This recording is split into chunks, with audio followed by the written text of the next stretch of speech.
Hello दोस्तों, स्वागत है आपके अपने यूट्यूब चैनल्स LEC में मीन्स लर्निंग इंजीनियरिंग क्लासेस। अपन डिस्कस करेंगे जो भी कई सारे फैसिलिटीज़ अपने वीडियो को अपलोड कर रहे हैं। मैं भी सिविल का फैसिलिटीज हूँ, मैंने IIT JMS क्वालिफाइड हूँ और SSC प्री क्वालिफाइड हूँ। सो दोस्तों, अपन डिस्कस करेंगे जो कि जनरली आने वाले कुछ समय में ये सिविल 5th सेमेस्टर का पेपर स्टार्ट होने वाला है। तो बेसिकली उसी को पॉइंट में रखते हुए हम कुछ सिलेबस को कवर करेंगे जो भी इस 5th सेमेस्टर का है। तो उससे रिलेटेड जो भी पॉइंट होंगे मैं कवर करता चलूँगा। तो स्टार्टिंग अपन करेंगे सॉइल मैकेनिक्स।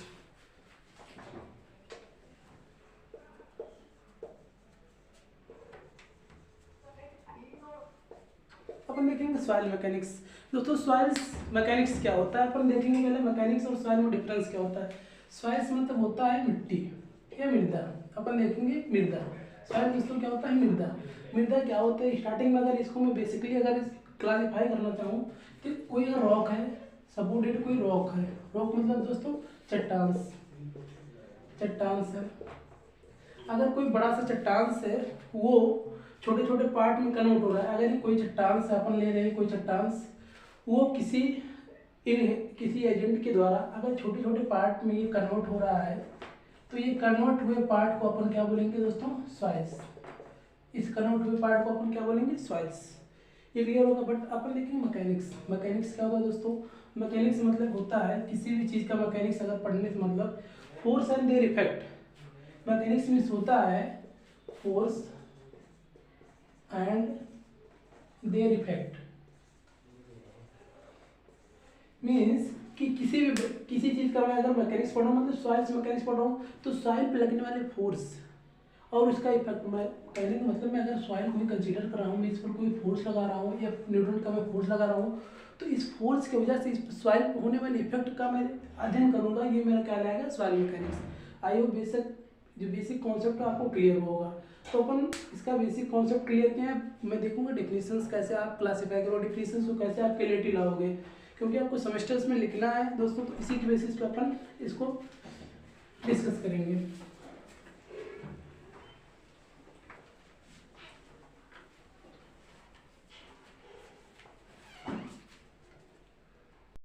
चलो ठीक है। तो अपन जो बेसिक फंडामेंटल्स है वो क्लियर किए हैं। सॉइल मैकेनिक्स होता क्या है, सॉइल्स मीन्स होता है मृदा और मैकेनिक्स मतलब फोर्स एंड देयर इफेक्ट। मतलब मृदा पर लगने वाले बल और उसके प्रभाव का अध्ययन करना ही मेरा सॉइल मैकेनिक्स कहलाता है।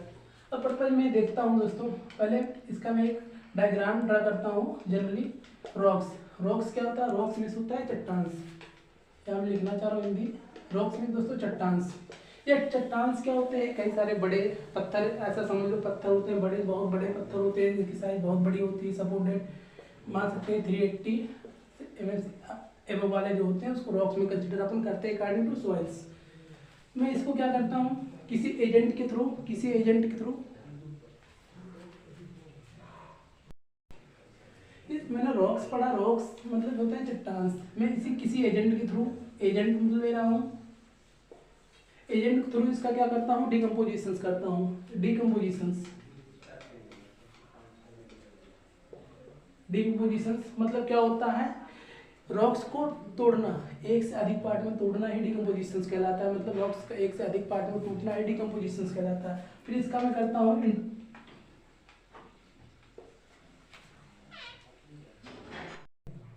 तो अपन रॉक्स पढ़े, रॉक्स का किसी एजेंट के थ्रू इसका डिकम्पोजिशन होता है।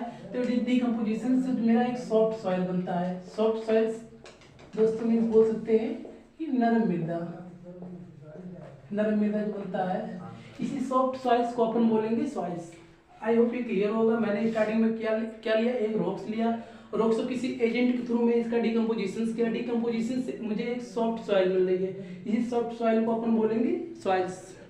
तो ये बेसिक फंडामेंटल्स थे कि अपन कैसे इसको क्लासीफाई करेंगे, कैसे क्या इसका डिकम्पोजिशन होता है, डिकम्पोजिशन से अपन को क्या फैक्टर्स मिल रहे हैं, उस फैक्टर से रिलेटेड अपन सॉइल का डेफिनेशन क्लियर किए हैं। तो अपन आगे बढ़ते हैं।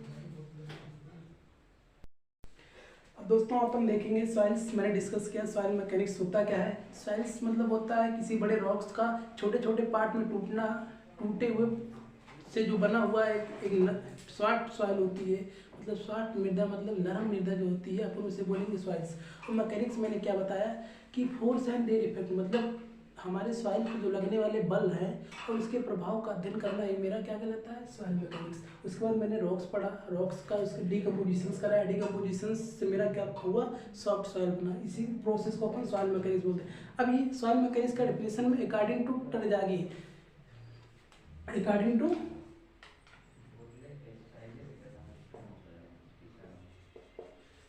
टरजागी के अनुसार अपन इसको अगर क्लासीफाई करना चाह रहे हैं, इसके बेसिस पर अगर इसको डिफाइन करना चाह रहा हूँ मैं, तो कैसे डिफाइन करूंगा दोस्तों। इसके बेसिस पर अपन डिफाइन करेंगे तो सबसे पहले अपन रॉक कंसीडर करेंगे। रॉक्स क्या होता है, मैंने बताया ना, बड़े चट्टान जो होते हैं इसकी साइज बहुत बड़ी होती है, उसे अपन रॉक्स बोलेंगे। तो रॉक्स को कंसीडर किया। रॉक्स की क्या होता है, रॉक्स में कई सारे फिजिकल एजेंट हो सकते हैं, केमिकल एजेंट हो सकते हैं, जिसके थ्रू ये होता है, क्या होता है, बेहतरीन इसकी होती है। यहाँ मैं लिख सकता हूँ फिजिकल्स प्लस केमिकल एजेंट।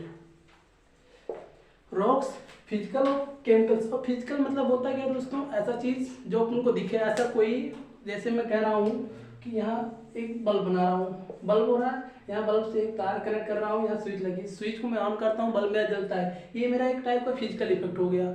और केमिकल इफेक्ट ऐसा कि उसमें अगर मैं कुछ कर रहा हूँ तो कुछ नया प्रोडक्ट बने। फिजिकल मतलब ऐसा होता है दोस्तों कि कुछ नया प्रोडक्ट अपने को नहीं मिलता है, बट केमिकल के प्रोसेस में अपन को नया प्रोडक्ट मिलता है। ये दोनों में डिफरेंस होता है फिजिकल और केमिकल एजेंट में। इसके थ्रू इसका क्या होता है, डीकम्पोजिशन होता है, इसका डीकम्पोजिशन होता है। डीकम्पोजिशन सेम वही प्रोसेस होता है, सॉफ्ट सॉइल अपन को मिलता है। इसी सॉफ्ट सॉइल को अपन क्या बोलेंगे, टरजागी अकॉर्डिंग सॉइल्स। अब अपन दोस्तों पढ़ते हैं फाउंडेशन इंजीनियरिंग। फाउंडेशन मीन्स होता है न्यू। अगर कोई भी बिल्डिंग या स्ट्रक्चर अपन तैयार करते हैं तो सबसे बेसिक फंडामेंटल जो होता है फाउंडेशन होता है। फाउंडेशन इंजीनियरिंग अपन डालेंगे हेडिंग्स, फाउंडेशन इंजीनियरिंग। ये फाउंडेशन इंजीनियरिंग होता क्या है, इंजीनियरिंग अपन को पता है ना भाई क्या होता है इंजीनियरिंग। तो मैं बस देखूंगा पहले फाउंडेशन होता क्या है। फाउंडेशन मीन्स अगर किसी चीज़ का मैं अगर स्ट्रक्चर कोई मैं ड्रा करना चाह रहा हूँ, सपोर्टेड मैं स्ट्रक्चर ड्रा करना चाह रहा हूँ, तो स्ट्रक्चर जो टोटली डिपेंड होता है, कोई भी स्ट्रक्चर जिस पर डिपेंड करता है वो मेरा होता है बेसिक फंडामेंटल्स होता है फाउंडेशंस। अगर मेरा फाउंडेशंस अच्छा नहीं हुआ और फाउंडेशन अच्छा नहीं हुआ तो मेरा स्ट्रक्चर क्या करेगा, फेल कर जाएगा आफ्टर सम टाइम्स। तो आफ्टर सम टाइम ये फेल कर जाएगा भाई, टोटल लॉस होगा ना अपन का। एज ए इंजीनियर मैं ये नहीं चाहूँगा कि मेरा जो स्ट्रक्चर वो फेल हो जाए। तो अपन कई सारे चीज़ों को ध्यान में रखते हुए किसी स्ट्रक्चर का डिजाइन करते हैं। तो डिजाइन पीरियड में अपन ये बेसिक फंडामेंटल अपने माइंड में सेटअप करते हैं कि फाउंडेशंस को कैसे अपन डिजाइन करेंगे। और फाउंडेशन डिपेंड किस पे करेगा दोस्तों, सॉइल पर। जैसी मेरी सॉइल है उसी के बेसिस पर अपन फाउंडेशन, कई सारे फाउंडेशन होते हैं।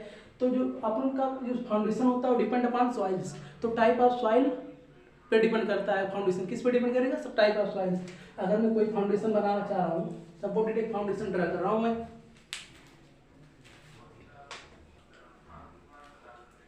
तो एक फाउंडेशन में ड्रा करना चाह रहा हूँ बेसिक सा।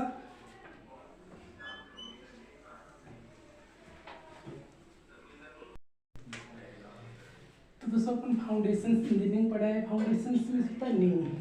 न्यू क्या होता है, किसी स्ट्रक्चर का जो मेन पार्ट होता है उसे अपन न्यू बोलेंगे। जो सबसे नीचे वाला पार्ट होता है अपन उसे न्यू बोलेंगे। जो अपन प्लिंथ लेवल मतलब बोल सकते हो जमीन के तल से नीचे होता है उसे अपन न्यू बोलेंगे। तो ये मैं स्ट्रक्चर ड्रा करना चाह रहा हूँ फाउंडेशन का, उसी बेसिस पे मैं क्लासीफाई करूँगा क्या कैसे होता है। तो मैंने सबसे नीचे वाला जो पार्ट होता है इसे बोलेंगे कंक्रीट ब्लॉक। ये दोस्तों क्या होता है, कंक्रीट ब्लॉक, इसे बोलेंगे कंक्रीट ब्लॉक।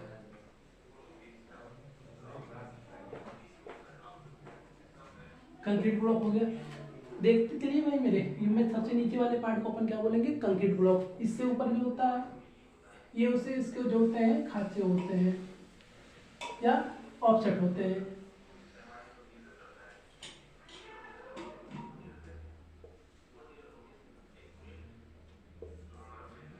ये मैं एक फाउंडेशन ड्रा किया हूँ जनरली ऐसे आपको समझाने के लिए। तो बेसिक फंडामेंटल मेरा था फाउंडेशन इंजीनियरिंग। फाउंडेशन मैंने बता दिया किसी भी स्ट्रक्चर का जो मेन मतलब नीचे वाला सबसे पार्ट होता है, इस पर टोटल लोड डिस्ट्रीब्यूट होता है, उसे अपन फाउंडेशन बोलेंगे। फाउंडेशन का मैंने एक ड्रा किया हो। फाउंडेशन का ये नीचे वाला जो बेस होता है इसे अपन बोल सकते हैं बेस भी, आधार बोल दो, इसे दोस्तों हम बोलेंगे आधार। इसी आधार पर जो टोटल लोड होता है स्ट्रक्चर का डिस्ट्रीब्यूट होता है, इसी आधार पर टोटल लोड डिस्ट्रीब्यूट होता है। तो इसे अपन बोलेंगे कंक्रीटिंग करते हैं, इसलिए इसको कंक्रीट ब्लॉक बोलते हैं। ये इसका ऑफसेट होता है, ऑफसेट को बोलते हैं खसका, हिंदी में इसको बोलते हैं खसका, ऑफसेट। ये जो मैं कर रहा हूँ, यहाँ से कुछ स्पेस छोड़ा हूँ, यहाँ से कुछ स्पेस छोड़ा हूँ, इस स्पेस को छोड़ने को प्रोसेस को अपन बोलेंगे ऑफसेट। नीचे वाला क्या है, कंक्रीट ब्लॉक, स्पेस को छोड़ने वाले प्रोसेस को ऑफसेट बोलेंगे। यहाँ भी एक ऑफसेट हो रहा है, यहाँ भी ऑफसेट। यहाँ भी देखता हूँ दोस्तों, ये जो सबसे ऊपर वाला ये जो होता है, इसे अपन क्या बोलेंगे, प्लिंथ लेवल। इसको क्या बोलेंगे, प्लिंथ लेवल। सबसे ऊपर वाला प्रोसेस प्लिंथ लेवल। यहाँ अपना जो होता है जीएल, जीएल मतलब ground level, GL ground level. अब ये स्ट्रक्चर को मैं एक बार फिर रिकॉल करा रहा हूँ। अपन सबसे नीचे वाले पोर्शंस को क्या बोले, कंक्रीट ब्लॉक। कंक्रीट ब्लॉक के ऊपर दोनों साइड मैंने कुछ कुछ जगह छोड़ दिया है, उसी जो जगह को छोड़ रहा हूँ उसको हिंदी में खसका बोलते हैं दोस्तों। इंग्लिश में आप बोलना चाहोगे तो ऑफसेट बोलोगे, ऑफसेट बोलोगे। क्लियर। तो मैंने एक बार यहाँ का कुछ जगह छोड़ा हूँ, एक बार ऊपर छोड़ा हूँ, 2 खसका लिया हूँ। उसके बाद मैंने देखा कि ये जो अपन पहले खसके के ऊपर वाले पोर्शंस को अपन क्या कर रहे हैं, ग्राउंड लेवल है, ये ग्राउंड लेवल है। तो अपन एक चीज दिमाग में माइंडसेट में फिट करेंगे कि जो ग्राउंड लेवल से नीचे वाला होता है वही अपन का बेसिक फाउंडेशन होता है। ग्राउंड लेवल से नीचे वाले ये पोर्शन जो होते हैं इसी को अपन फाउंडेशन बोलते हैं। इसी पर जो मेरे पूरे स्ट्रक्चर का लोड इतने पर ही आता है, जो ग्राउंड लेवल से नीचे वाले पोर्शन पे टोटल स्ट्रक्चर का लोड आता है। और ये जो होता है दोस्तों प्लिंथ लेवल, और ये जो होती है इसकी हाइट होती है, प्लिंथ लेवल की हाइट होती है, कुछ भी आप एच कंसीडर कर सकते हो। और ये जो ऊपर मैं ये लिया हूँ, इसका मतलब होता है कि मैं कोई अगर स्ट्रक्चर बना रहा हूँ, वाल है, ये सपोर्टेड कोई वाल है। वाल मतलब दोस्तों होता है दीवार, दीवार। दीवार क्या है, अभी प्रोसेस में है, मतलब अभी काम चल रहा है इसका। ये जो साइन कन्वेंशन है ये बता रहा है कि अभी अंडर प्रोसेसिंग है, अभी पूरा कंप्लीट नहीं हुआ है दीवार। तो आई होप ये फाउंडेशंस जो बेसिक फंडामेंटल था वो क्लियर हुआ होगा।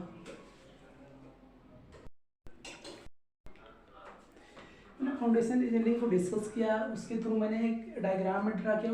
डायग्राम के थ्रू मैं ये बताना चाह रहा था कि जो मेरा जीएस के नीचे वाला पोर्शन से वो टोटल स्ट्रक्चर का लोड को बियर करता है। अब मैं देखता हूँ किसी भी फाउंडेशन की बेरिंग कैपेसिटी मैं कैसे फाइंड आउट करूँगा, या बेरिंग कैपेसिटी होती क्या है। तो देखेंगे दोस्तों बेरिंग कैपेसिटी क्या होती है।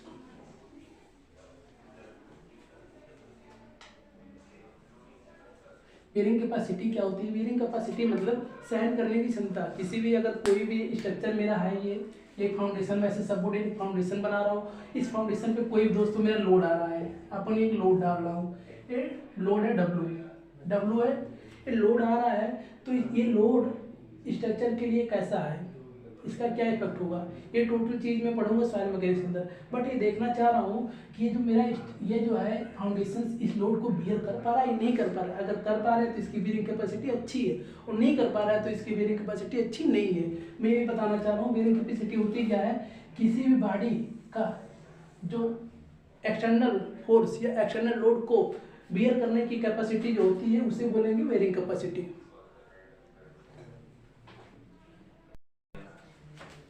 तो मैं बेरिंग कैपेसिटी की डिस्कस कर रहा हूँ दोस्तों। फाउंडेशन इंजीनियरिंग में बेरिंग कैपेसिटी का बहुत बड़ा रोल्स है। अपन देखेंगे मैंने कोई फाउंडेशन ड्रा किया हूँ, फाउंडेशन के ऊपर कोई लोड लग रहा है, इस लोड का इस पर क्या इफेक्ट पड़ेगा। इफेक्ट करना जो होता है, इफेक्ट का जो अध्ययन करते हैं इसे सॉइल मैकेनिक टोटल ओवरऑल बोलेंगे। बट ये जो हमारा फाउंडेशन है वो फाउंडेशन इस लोड को बियर कर पा रहा है या नहीं कर पा रहा है, इसका जो एनालिसिस करेंगे इसको बोलेंगे बेरिंग कैपेसिटी। अब देखेंगे मैं design of foundations, design of foundations. ये डिजाइन ऑफ फाउंडेशन दोस्तों किस पर डिपेंड करता है। अब कोई मैं डिजाइन कर रहा हूँ तो जाहिर सी बात है डिजाइन करने के पहले कई सारे फैक्टर्स को अपने माइंड में सेटअप करना पड़ता है कि वहाँ की सॉइल्स में, सॉइल इंजीनियरिंग पढ़ रहा हूँ तो सॉइल्स के मैं देखूंगा कि अगर मैं फाउंडेशन ड्रा कर रहा हूँ तो सॉइल्स मेरी कैसी है। सबसे पहली बात सॉइल मेरा कैसा है, मतलब मृदा कैसा है, मतलब यहाँ फाउंडेशन बनाने लायक है मृदा या नहीं है। अगर नहीं है तो मैं इस सॉइल को कंसीडर नहीं करूँगा, अगर है तो सॉइल कंसीडर करूँगा। और फिर देखो डिजाइन क्या होता है, डिजाइन मतलब होता है, इसका इंग्लिश हिंदी होता है दोस्तों अभिकल्पन।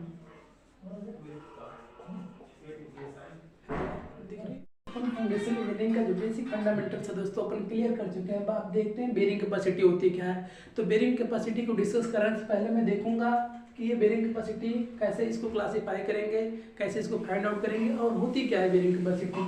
तो मैंने एक बेसिक स्ट्रक्चर ड्रा किया हूँ, यहाँ एक फाउंडेशन बनाया हूँ। बेसिक फाउंडेशन के थ्रू अपन देखेंगे बेरिंग कैपेसिटी होती क्या है। तो फाउंडेशन पे मैंने कुछ लोड अप्लाई किया, इस फाउंडेशन पे मैंने कुछ लोड अप्लाई किया। इस लोड के थ्रू मैं देखूंगा कि इस फाउंडेशन की बेरिंग कैपेसिटी कितनी है। तो बेरिंग कैपेसिटी मतलब होती है सहन करने की क्षमता, सहन करने की क्षमता। किसी वस्तु की सहन करने की क्षमता। जैसे मैं ये मार्कर लिया हूँ, अब मार्कर को मैं खींच रहा हूँ, ये जब तक टूट नहीं रहा है तो मतलब इस जब तक नहीं टूटेगा तब तक इसकी बेरिंग कैपेसिटी अच्छी है। बट अगर फोर्स ज़्यादा लगा रहा हूँ, ज़्यादा टेंशन फोर्स लगा रहा हूँ तो टेंसाइल फोर्स ज़्यादा होने की वजह से ये क्या करेगा, ब्रेक कर जाएगा बीच से। तो इसकी बेरिंग कैपेसिटी उस कंडीशंस में क्या होगी, अच्छी नहीं होगी।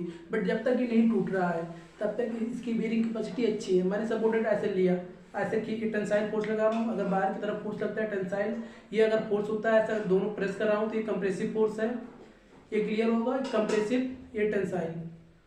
अगर दोनों बाहर है तो क्या हो रहा है, टेंसाइल, ये कंप्रेसिव। इस केस में मैं देख रहा हूँ अगर मैं दबा रहा हूँ ऐसा कोई, ये अगर खींच रहा हूँ, खींचने पर ये क्या हो रहा है, नहीं बढ़ रहा है तो इसकी बेरिंग कैपेसिटी अच्छी है। और अगर बढ़ जा रहा है तो इसका बेरिंग कैपेसिटी अच्छी नहीं है। तो मैंने क्या किया, लोड लिया, लोड इस पर अप्लाई किया। इस लोड के थ्रू देखते हैं अगर ये फाउंडेशन इस लोड को इजी वे में बियर कर सकता है, इजी वे में अगर सह सकता है तो इसकी बेरिंग कैपेसिटी अच्छी है।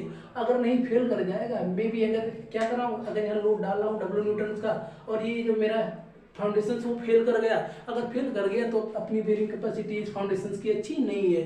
तो ये बेरिंग कैपेसिटी होती क्या है, किसी वस्तु पर लगाया गया बल, अगर वो बल को सह रहा है, अगर जब तक वो सह ले जा रहा है तो वही उसकी मैक्सिमम कैपेसिटी है by D, that calls bearing capacity. अगर वो नहीं सह पा रहा है तो क्या रहा है, उसकी बेरिंग कैपेसिटी अच्छी नहीं है। अपन डिजाइन फंडामेंटल से हो सकते हो, डिजाइन ऑफ फाउंडेशन पढ़ रहे थे। तो देखते हैं दोस्तों डिजाइन ऑफ फाउंडेशन को कैसे अपन एनालिसिस करेंगे। डिजाइन ऑफ फाउंडेशंस, तो डिजाइन ऑफ फाउंडेशंस को एनालिसिस करने से पहले कुछ जो बेसिक टर्म है उसको मैंने क्लियर कर दिया, इसलिए कि इसके बेसिस पे अपन डिजाइन ऑफ फाउंडेशंस को क्लासिफाई कर सकते हैं। तो ये डिपेंड किस पे करता है दोस्तों, डिजाइन ऑफ फाउंडेशन डिपेंड किस पे करेगा, तो डिपेंड करेगा टाइप ऑफ लोड्स पर, types of load plus types of soil पर। अभी क्या होता है देखेंगे। तो मेरे कहने का मतलब है किसी भी फाउंडेशन का मैं डिजाइन कर रहा हूँ तो सॉइल पर डिपेंड करेगा ना भाई। अगर मेरी सॉइल अच्छी नहीं होगी तो मैं वहाँ फाउंडेशन अपना नहीं बनाऊंगा, अगर मेरी सॉइल अच्छी है तो फाउंडेशन में वहाँ बनाऊंगा। और टाइप ऑफ लोड क्या होता है, अगर लोड मेरा जो फाउंडेशन से उस लोड को बियर कर ले रहा है तो क्या कर रहा है, मेरा जो बेरिंग कैपेसिटी अच्छी है। तो इसी की वजह से मैंने ये बोला है कि किस पर डिपेंड करता है, डिजाइन ऑफ फाउंडेशन पहले टाइप ऑफ लोड्स पर डिपेंड करेगा और प्लस टाइप ऑफ सॉइल पर डिपेंड करेगा। कई सारे लोड होते हैं टाइप ऑफ लोड्स में, जैसे अपन देखेंगे पहला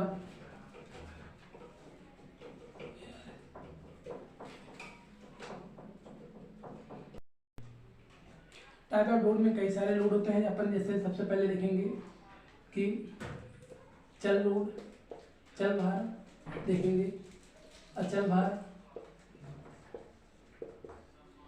एक विंड लोड या बोल सकते हो वाई भार। जो बेसिक और तीन होते हैं, चल मतलब जो वेरिएबल्स हो, ऐसा लोड जैसे मैं कोई स्ट्रक्चर ड्रा कर रहा हूँ या रोड सपोर्टेड, आप रोड समझ लो, और रोड पे जो अपन का लोड लगता है वो चलवार होता है क्योंकि वेरिएबल्स होता है। कई सारे व्हीकल्स आती जाती हैं तो उस पर लोड कांस्टेंट नहीं होता। जैसे मैंने कोई व्हीकल ड्रा कर दिया दोस्तों, ये व्हीकल्स है, इस पर आ रही है तो व्हीकल्स क्या होता है, कांस्टेंट पे चल नहीं रही, वो वेरिएबल्स से मूव कर रही है। तो इसकी वजह से जो मेरा आ रहा है लोड उसको बोलेंगे चल लोड। और चल मतलब कांस्टेंट वे में, जैसे मैं कोई स्ट्रक्चर ड्रा कर रहा हूँ, स्ट्रक्चर का जो लोड होता है फाउंडेशन पे उसको बोलेंगे अचल भार। स्ट्रक्चर का लोड होता है उसको बोलेंगे अचल भार। जैसे फाउंडेशन में ड्रा कर रहा हूँ, फाउंडेशन के ऊपर अपने स्ट्रक्चर ड्रा कर रहा हूँ, स्ट्रक्चर ड्रा कर रही स्ट्रक्चर, मेरे स्ट्रक्चर मतलब होता है कि कोई मैं घर बना रहा हूँ, अगर घर बना रहा हूँ तो घर का जो पूरा भार होगा अपने नींव पे ही आएगा, तो नींव क्या करेगा, उसको बियर करेगा। तो कहने का मतलब ये अचल भार मतलब कि जो मेरे घर पूरे घर का जो भार है वो फाउंडेशन पे आ रहा है और वो कांस्टेंट वे में आ रहा है, मतलब वो चेंज नहीं हो रहा है। जितना एक बार आप डिजाइन कर दिए हो मतलब टोटल अगर जो भी इसका मेरे घर का जो लोड है या भार है उतना ही रहेगा, वो चेंज नहीं होगा, तो उसको बोलेंगे अचल भार। वायु भार मतलब क्या होता है, विंड लोड। विंड लोड क्या होता है, विंड लोड मतलब हवा के द्वारा मतलब जो भी लोड अपन स्ट्रक्चर बियर कर रहा है उसको बोलेंगे विंड लोड। तो कई सारे फैक्टर्स होते हैं टाइप ऑफ लोड्स में, मैंने बताया चल लोड, अचल लोड और वायु भार। तो ये अपन को बेसिक जो फंडामेंटल्स है वो क्लियर हुआ कि टाइप ऑफ लोड्स कितने होंगे और टाइप ऑफ सॉइल, कई सारे सॉइल्स होंगे। अभी आगे अपन टाइप ऑफ सॉइल को डिस्कस करेंगे इंडेक्स वाले चैप्टर में। यहाँ अपन इंट्रोडक्शन पढ़ रहे हैं। इंट्रोडक्शन मीन्स किसी भी सब्जेक्ट को पढ़ने से पहले इसमें अपन को पढ़ना क्या क्या है, ये चीज़ें एनालिसिस करेंगे जिससे आपके माइंड में उसका पिक्चर बन जाएगा कि अपन को इस सब्जेक्ट के रिलेटेड पढ़ना क्या है। तो मैं भी इसका एक इमेज फॉर्मेशन ड्रा कर रहा हूँ कि अपन इसको इस सॉइल में पढ़ना क्या है, क्या क्या इस सब्जेक्ट में कवर करना है। जो जो कवर करना है मैं अभी ऐसे इंट्रोडक्शंस के थ्रू मैं क्या कर रहा हूँ आपके अगले पढ़ा रहा हूँ। तो ये जो बेसिक फंडामेंटल्स है वो क्लियर हुआ। डिजाइन ऑफ फाउंडेशन, तो डिजाइन ऑफ फाउंडेशन दो चीज़ों पर डिपेंड करता है मेनली। अगर आपको लिखने के लिए आ रहा है, सेमेस्टर पेपर दे रहे हैं दोस्तों, सेमेस्टर पेपर के लिए तो डिजाइन ऑफ फाउंडेशन आ रहा है तो सबसे पहले लिखेंगे डिजाइन होता क्या है, डिजाइन में अवकल्पन, डिजाइन में हिंदी इसको लिखेंगे ऐसा। अगर मेरे रिगार्डिंग की सेमेस्टर में भी दोस्तों ये डिजाइन ऑफ फाउंडेशन लिखा होता है तो कोई प्रॉब्लम क्रिएट नहीं होगी, बट अगर प्रॉब्लम क्रिएट हो रही है तो मैं यहाँ ड्रा कर रहा हूँ। इसका मीन्स होता है अवकल्पन, ऑफ मीन्स होता है का, या बोल सकते हो फाउंडेशन में नींव। अब इसको मैं अगर सही से लिखना चाह रहा हूँ, नींव का अवकल्पन कैसे आप करोगे। नींव का अवकल्पन तो दो फैक्टर पर डिपेंड करता है। ये जो पहला फैक्टर मैंने बताया टाइप ऑफ लोड मतलब भार के प्रकार पर डिपेंड करता है, भार के प्रकार पर डिपेंड करता है। और दूसरा जो होता है सॉइल के प्रकार पर मतलब मृदा के प्रकार पर डिपेंड करेगा। तो मैंने जो बताया भार के प्रकार कई सारे मैंने भार ड्रा की यहाँ बताया है। चल भार क्या होता है, ऐसा भार जो वेरिएबल्स हो मतलब कांस्टेंट वे में ना हो, वो चलता मतलब कोई बॉडी अगर चल रही है मूवेबल से तो उसके द्वारा जो अपन को लोड कंसीडर हो रहा है वो अपन बोलेंगे चल भार।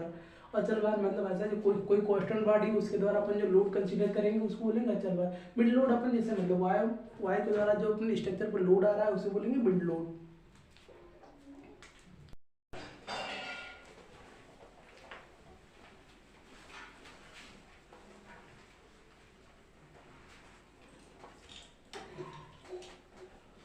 डिजाइन ऑफ फाउंडेशंस क्लियर कर चुके हैं। आप देखेंगे कि ये टाइप ऑफ फाउंडेशंस दोस्तों, मैं टाइप ऑफ फाउंडेशन को डिस्कस करूंगा। टाइप ऑफ फाउंडेशंस तो सबसे पहला जो होता है फाउंडेशंस में अपन दो फाउंडेशंस को कंसीडर करेंगे। सबसे पहला होता है शैलो फाउंडेशंस और दूसरा होता है डीप फाउंडेशंस। शैलो फाउंडेशंस मतलब ऐसा फाउंडेशंस की जैसे अपन देखेंगे, इसको हिंदी में लिखना चाह रहा हूँ दोस्तों, उथली नींव, उथली नींव। और ये जो होता है डीप मतलब गहरी नींव। मैं फाउंडेशंस को डिस्कस कर चुका हूँ, फाउंडेशंस होता क्या है। तो फाउंडेशंस के प्रकार को देखूंगा तो पहला प्रकार इसका क्या है दोस्तों, उथली नींव। दूसरा प्रकार दोस्तों जो है वो गहरी नींव। अब उथली नींव को मैं अगर डिफाइन करना चाहूँ कैसे इसको बता सकते हो कौन सी नींव मेरी उथली नींव है, तो इसके बेसिस में मैं इसके डेप्थ एंड विड्थ के ऊपर डिपेंड करता है। ये किसी भी फाउंडेशंस की जो क्लासिफाई या बोल सकते हो डिफाइन किसके बेसिस पे कर सकते हैं, उसके डेप्थ और विड्थ के ऊपर। डेप्थ क्या होता है मतलब इसकी गहराई क्या होती है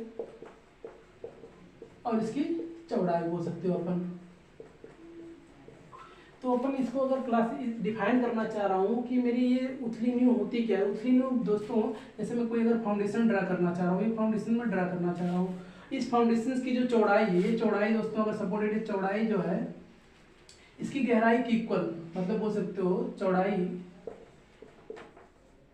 इक्वल है गहराई के। या कम है। डिफिनेशन क्या होगा, इसकी जो चौड़ाई है उसकी गहराई की इक्वल है या कम है, मतलब बराबर है या कम हो, तो इस न्यू को अपन क्या बोलेंगे, उथली न्यू। मैं फिर से एक बार बताना चाह रहा हूँ। ये सबसे पहले मैंने बताया उथली न्यू क्या होती है। उथली न्यू मतलब ऐसी न्यू कि जिसकी चौड़ाई उसकी गहराई के बराबर हो या उससे कम हो, उसकी गहराई के बराबर हो या उससे कम हो, उसे अपन बोलेंगे उथली न्यू या शैलो फाउंडेशंस। आई होप ये क्लियर होगा। तो अपन दूसरा जो है डीप फाउंडेशन उसको डिस्कस करेंगे। डीप फाउंडेशन दोस्तों कैसे इसको डिफाइन करूंगा, डीप फाउंडेशन सेम प्रोसेस है, इसका अपोजिट मैंने यहाँ बताया क्या है, उथली न्यू जिसकी चौड़ाई जो है उसकी गहराई से कम हो या इक्वल हो, ये कंडीशन बनता है। इसका अपोजिट अगर देखेंगे तो ये डीप फाउंडेशन होता है। इसकी जो चौड़ाई होगी उसकी गहराई से कम होगी, चौड़ाई उसकी गहराई से क्या होगी, कम होगी, गहराई से कम होगी। इस केस में अपन का जो फाउंडेशन तैयार होता है उसको बोलेंगे डीप फाउंडेशंस।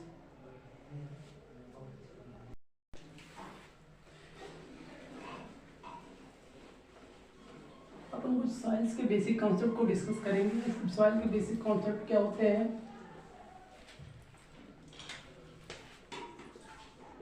बेसिक कॉन्सेप्ट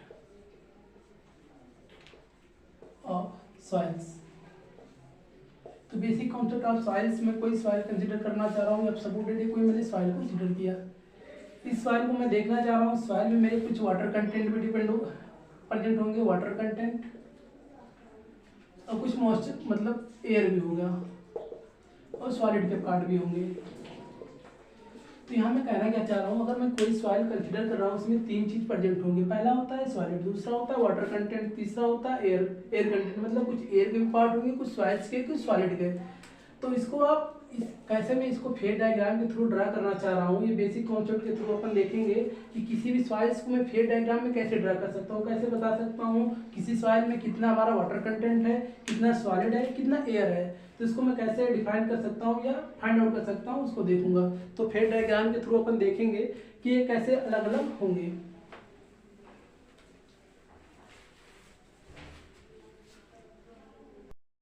तो मैंने यहाँ एडिंग डाली है basic concept of soils. Basic concept of soil में मैंने क्या डिस्कस किया कि कोई भी सॉइल्स होगा उसमें तीन चीज़ें प्रेजेंट होंगी। पहला जो चीज़ होगा वो मतलब पहला जो कंटेंट होगा वो एयर कंटेंट होगा, एयर के कुछ पार्ट प्रेजेंट होंगे। दूसरा जो होगा दोस्तों वाटर के कुछ पार्ट प्रेजेंट होंगे। तीसरा जो होता है सॉलिड के पार्ट प्रेजेंट होंगे। इन चीज़ों को मैं कैसे एक फेज के थ्रू मतलब एक डायग्राम के थ्रू कैसे ड्रा कर सकता हूँ, इन चीज़ों को मैं रिलेट करूँगा। तो मैंने एक कोई सॉइल्स कंसिडर किया, इसका मैं फेज डायग्राम ड्रा करना चाह रहा हूँ। मैंने सॉइल कंसीडर किया और सॉइल में ये कुछ पार्ट मैंने इसको सपोर्टेड इतना मान लिया मैंने सॉलिड है, ये अपना क्या है सॉलिड है, ये दोस्तों क्या है सॉलिड है। और इससे कुछ पार्ट मैंने कंसीडर कर दिया वाटर, और ये मैंने सपोर्टेड मान लिया एयर। अब आप ये भी पूछ सकते हो भाई मेरे सॉलिड नीचे क्यों है, क्योंकि आप तीनों में कंपेरेबिलिटी कराओगे सबसे ज्यादा वेट किसका होगा, सॉलिड का होगा। इसलिए अपन जैसे जैसे वेट है उसी के रेशियो में मैं रख रहा हूँ, वेट सबसे ज्यादा किसका होगा सॉलिड का, तो इसलिए इसको नीचे ड्रा कर रहा हूँ। इससे ज्यादा वेट किसका होगा वाटर का, इसलिए इससे ऊपर है। सबसे कम वेट किसका होगा एयर का होगा, तो इसलिए मैं सबसे ऊपर इसको ड्रा कर रहा हूँ। तो ये फेज डायग्राम के थ्रू मैं इसको क्लासिफाई कर सकता हूँ कितना एयर है, कितना वाटर है, कितना सॉलिड है। तो देखना चाह रहा हूँ ये क्या है मेरा सॉलिड पार्ट है, सॉलिड है, ये वाटर है दोस्तों, ये एयर है। तो अपन टोटल अगर मैं वेट के टर्म में कंसीडर करूँ तो टोटल मैं डब्ल्यू ले रहा हूँ, कैपिटल डब्ल्यू, ये टोटल वेट के टर्म में अगर टर्मोलॉजी में कंसीडर कर रहा हूँ। टोटल सॉलिड का वेट कितना है यहाँ लिखना चाह रहा हूँ, total weight of soils W, capital W, total weight of soils capital W है। और यहाँ वैल्यूम के टर्म में अगर कंसीडर टर्मोलॉजी ले रहा हूँ V, total volume of soils, total volume of soils V. ये अपन को क्लियर होगा, आप इसको ड्रा कर सकते हो। मैं क्या इसको मिटाना चाहता हूँ, तो मैंने टोटल वेट कंसीडर किया है किसी सॉइल्स का, वो डब्ल्यू है।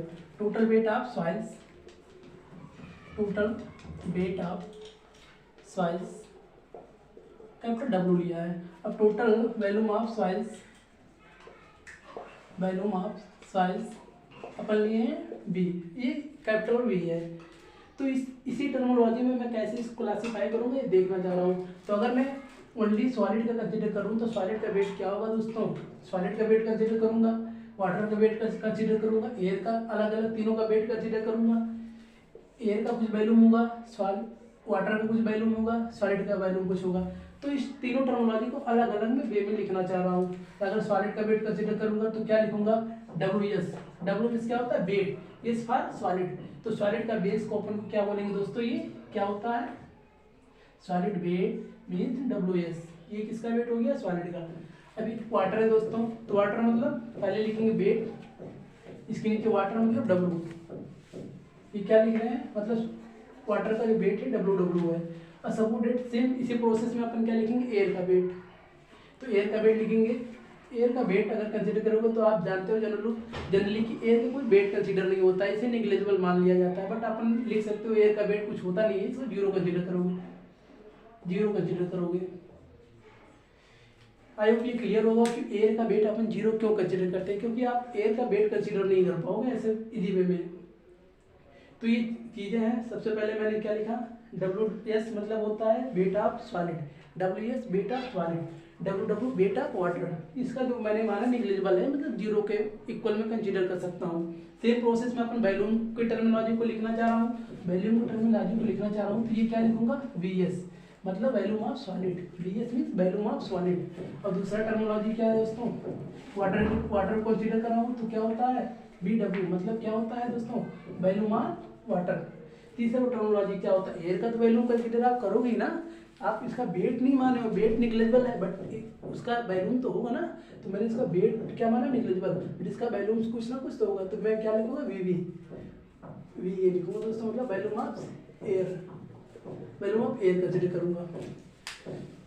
इसी के थ्रू मैं अपन कुछ इसके प्रॉपर्टीज को रिलेट करना चाह रहा हूँ। यहाँ मैं दो चीज़ ले रहा हूँ। अगर मैं टोटल वेट कंसीडर करना चाहूँ, टोटल वेट अगर कंसीडर करना चाहूँ, डब्ल्यू की वैल्यू क्या होगी, टोटल वेट है ना, टोटल वेट ऑफ सॉइल का वेट क्या लिखेंगे, ये दोनों जोड़ेंगे ना, W S plus W W.